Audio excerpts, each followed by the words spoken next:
What's going on, y'all? Welcome to the Triple Z Podcast. I'm your host, Isaiah Henry. The Minnesota Timberwolves advances to the Western Conference Finals, defeating the defending champs, the Denver Nuggets, in Game 7. Minnesota was down by 20 points and made the biggest comeback in Game 7 history, winning 98-90. Wow. I'll be honest, leading up to this game, it was a little too much for me because I'm like, Game 7, anytime it's a Game 7, it's way too much. It's really too intense.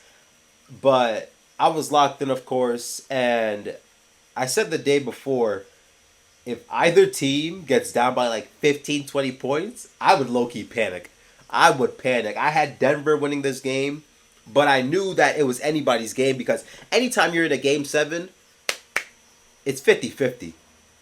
It's anybody's ball game. It was way too intense for me at times. And then when Denver started to get that lead, I was like, all right, this is what you're supposed to do as the defending champs.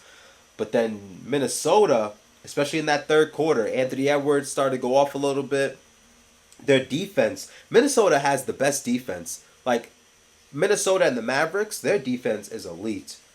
You saw Anthony Edwards take on the responsibility of guarding Jamal Murray because Jamal Murray in the first half scored 26 points. Was looking really good. The three-point shot was falling down. He was getting to the rim. He was making plays for the Nuggets. But once that second half started and Anthony Edwards really locked in on the defensive end, I believe Jamal Murray scored 10 points. I'm not sure where he shot from the field when Anthony Edwards was guarding him, but damn. Wow. Minnesota. And it's so interesting because they went against each other last postseason. I think it ended in 5 games. But Minnesota didn't have Jaden McDaniels and Naz Reid. Those two players have been really big for the Minnesota Timberwolves throughout the entire 2024 postseason. Jaden McDaniels, 23 points, 6 rebounds, shot 70% from the field, 75% from 3. He was amazing in this game. Naz Reid turned a switch because he had so many plays that were game-winning plays. He had a block on Jokic, crazy putback dunk, and then I think he got it on the fast break, kicked it out to Anthony Edwards in the corner. Anthony Edwards makes the 3, and then Minnesota goes up by 10 points. Anthony Edwards, you got to give credit to him because when Minnesota was down 3-2, Anthony Edwards said, I'll see y'all in Game 7. And that's exactly what happened. They won Game 6 pretty comfortably by like 45 points. And then they come in to Denver, one of the hardest places to win on the road. The atmosphere, the altitude, the fans, Denver just being a phenomenal team overall. For them to be down by 20, rely on their defense. Because Anthony Edwards had a really slow start in that first half.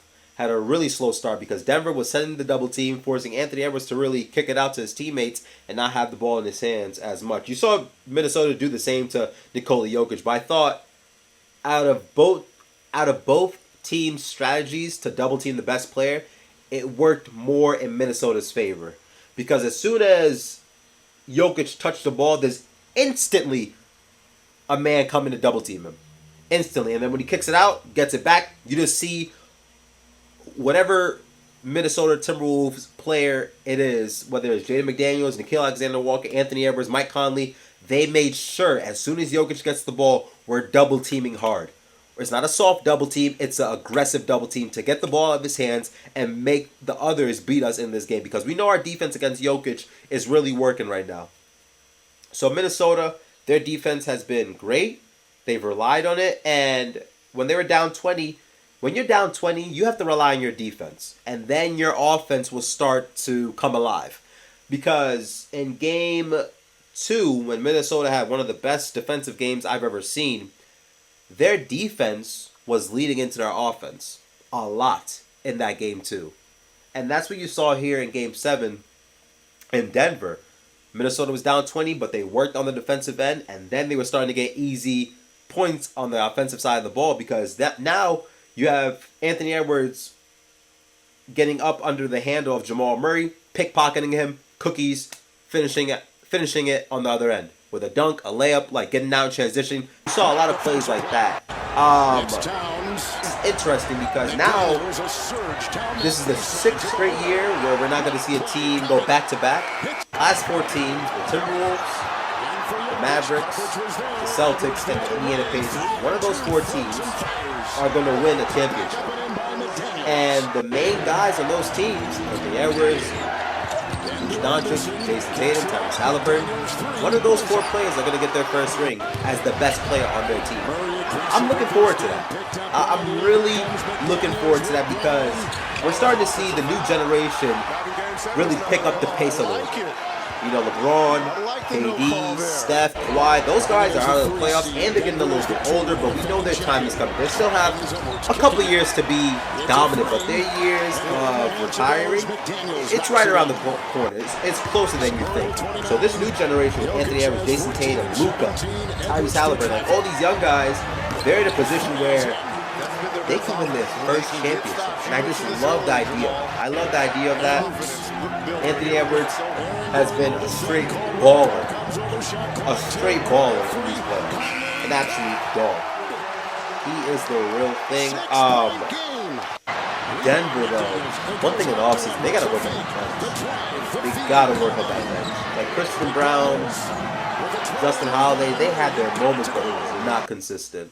It was not consistent at all. And it wasn't only on the bench, even though that's been a red flag for the Denver Nuggets, but KCP and Michael Porter Jr., I don't think it's crazy to say this, are the 2 best shooters on the Denver Nuggets. If they're going to go 5 of 17 from the field, 2 of 10 from 3, it's going to be hard for the Denver Nuggets to win a basketball game. The 2 best shooters are not shooting great from 3 or the field. Like, I don't even know what else to say. Like, that's crazy. I thought Denver was going to go back-to-back, and then if they won it, we were going to hear the talks about Nikola Jokic being a 3-time MVP and potentially having 2 Finals MVPs. We're going to start talking about him being top 15, maybe top 10 all time. But Anthony Edwards, the Timberwolves cut that off. Cut that off. And now we're in a position where we're going to see one of these young stars, some young superstars, win their first ever championship. I'll say it right now, though. I got Mavericks winning the championship. I want to be on the record saying that. I got the Mavericks winning the championship. Minnesota, they can definitely make the finals, but I personally believe the Mavericks will pull through. I think the Mavericks are in a position where their front court of Lively, Gafford, PJ Washington can do a better job going against Minnesota's front court of Karl Anthony Towns, Rudy Gobert, and Naz Reid. I'm looking forward to that series. Mavericks versus Timberwolves. That's going to be a great series. An absolute great series. The Nuggets were looking like the Lakers out there, though. Had a 20-point lead. You see it go away, you see it fade away, and then you lose the game. That's crazy. Thank you guys for listening to the Triple Z Podcast. Please like, subscribe to the channel. Let me know down in the comment section who you have winning the Western Conference Finals between the Minnesota Timberwolves and the Dallas Mavericks. I'll see you guys next time. Zzz.